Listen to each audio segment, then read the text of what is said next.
உலகிற்கு எழுத கற்றுக் கொடுத்தவன் தமிழனே. சிந்துவெளிக்கால தமிழ் எழுத்துகளில் இருந்துதான் கிரேக்கத்திற்கு எழுதும் முறை சென்றது. கிரேக்க லத்தீன் எழுத்துகளில் இருந்துதான் இன்றைய மேற்குலக மொழிகளின் எழுத்துருக்கள் கருக்கொண்டன. இந்திய எழுத்துக்களின் மூலம் தமிழி என்ற பழந்தமிழ் எழுத்து முறையே. ஆனால் தமிழ் எழுத்துருக்களின் ஆய்வை நாம் மேற்கொள்ளவில்லை. அவற்றிலிருந்து உருமாறி வந்தவைதான் இன்றைய தமிழ் எழுத்துருக்கள். இன்றைய தேவநாகர் எழுத்துக்கூட இன்றைய தமிழ் எழுத்து முறையை பின்பற்றி உருவானவையே. அதை வேறொரு காணொளியில் விரிவாக காணலாம். இவற்றிலிருந்து நாம் அறிவது என்னவென்றால், ஒரு மொழிக்கு எழுத்துருக்களை உருவாக்குவது அவ்வளவு எளிதான காரியம் இல்லை என்பதுதான். இங்குதான் தமிழின் இன்னும் ஒரு மேன்மை வெளிப்படுகிறது. தமிழுக்கு உயிர், மெய் என்ற அடிப்படை எழுத்துக்கள் உள்ளதும் அவற்றிலிருந்தே உயிர்மெய் எழுத்துக்கள் உருவாவதால் உயிர்மெய்களுக்கு எழுத்துருக்களை உருவாக்குவதும் எளிதான காரியமாக இருந்தது. எனவே உயிர்களுக்கும் மெய்களுக்கும் மட்டும் எழுத்துருக்கள் உருவாக்கிவிட்டால் உயிர்மெய்களுக்கு எழுத்துருக்களை உருவாக்குவது எளிது. இதை இந்த படைப்பின் மூலமாக நீங்கள் உணர்வீர்கள். உயிர்களுக்கும் மெய்களுக்கும் உலகில் காணும் பொருட்கள் மற்றும் உயிரினங்களின் வடிவங்களிலிருந்து உருவங்கள் எடுத்துக்கொள்ளப்பட்டன. சான்றாக, ஒளியம் என்ற கரடியின் பழங்கால பெயரின் வலிந்து ஒலிக்கும் லீயை குறிக்க கரடியின் வடிவத்தையே பயன்படுத்தப்பட்டுள்ளதை இங்கு காட்டப்படும் காட்சியின் மூலம் உணரலாம். இது முனைவர் இரா மதிவாணன் அவர்களின் கருத்து. இந்த படைப்பை பொறுத்தவரை நாங்கள் உயிர் மெய்களின் எழுத்துருக்கள் உருவான விதத்தை ஆராய முற்படவில்லை.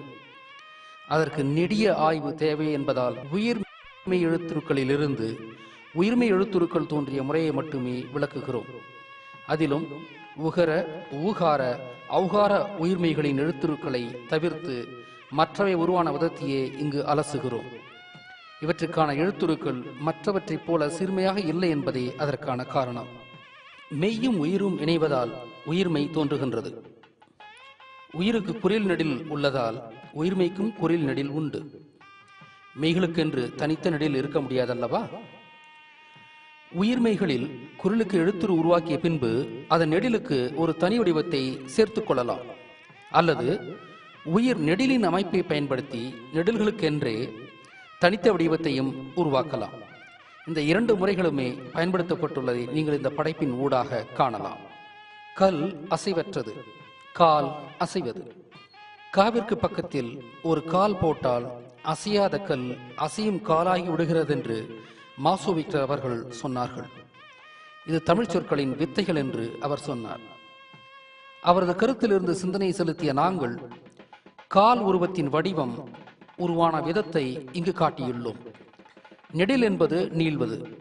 நீண்டு செல்ல நமக்கு கால்கள் உதவுகின்றன. எனவே நெடிலுக்கான காலின் வடிவம் மனித கால்களை ஒத்திருத்தல் இயல்பானது தானே. நாம் ஆய்வு செய்யும் போது இவ்வளவு விந்தைகள் வெளிப்படுகின்றன.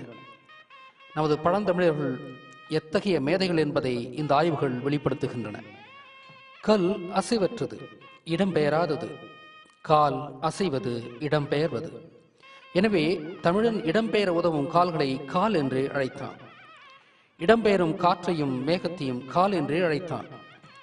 உயரமான மேட்டில் அமைந்து வெண்மேகங்கள் தழுவிச் செல்வதால் தான் வெண்காலு என்று பெயரிடப்பட்டு இன்று பெங்களூர் என்று மருவியுள்ளது கர்நாடகத்தின் தலைநகரம். காற்றிற்கு கால் என்ற பெயர் உள்ளதால் தான் வருடத்தின் குறிப்பிட்ட பருவங்களில் அவை வீசுவதால் பருவகாலம் என்றழைக்கப்பட்டு காலம் என்ற சொல் தமிழுக்கு கிடைத்துள்ளது. எங்களது ஆய்வுகளின்படி இப்போது உயிர்மெய்களின் எழுத்துருக்களை உருவாக்கிய விதங்களை காண்போம்.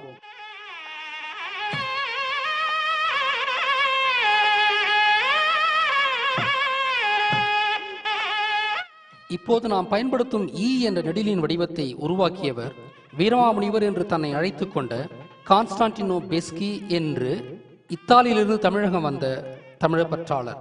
அதற்கு முந்தைய ஈ என்ற நெடிலின் வடிவம் தற்போது காண்பிக்கப்படுகிறது.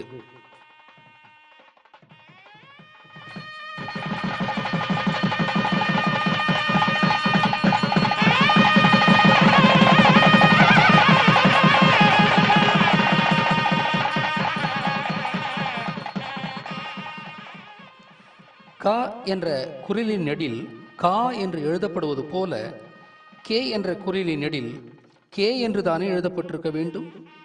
இந்த கேயை கோ என்றாக்கியவர் யார்?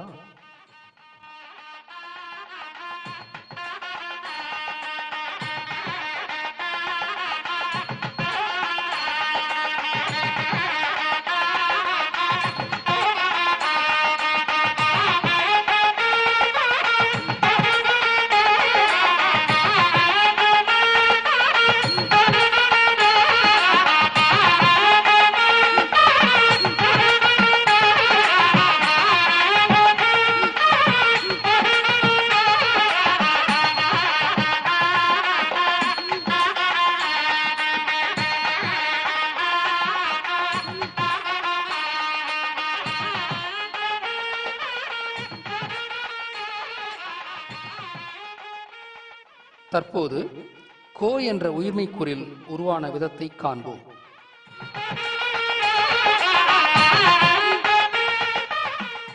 கோவின் நெடில் கோ என்று சரியாகவே உள்ளது. கேயின் வடிவத்தையும் கோவின் வடிவத்தையும் யாரோ இடம் மாற்றியுள்ளனர். இவற்றை ஒன்றிற்கொன்று அப்படியே இடம் மாற்றினால் சிறுமையாக இருக்கும். நாங்கள் எங்களின் சிந்தனையைத்தான் ஓட்டியுள்ளோம். முடிவாக இதையும் சொல்லவில்லை. அறிஞர்கள் சிந்தனைக்கு எங்களது ஆய்வுகளை படைக்கவே இவற்றை காட்சிப்படுத்தியுள்ளோம்.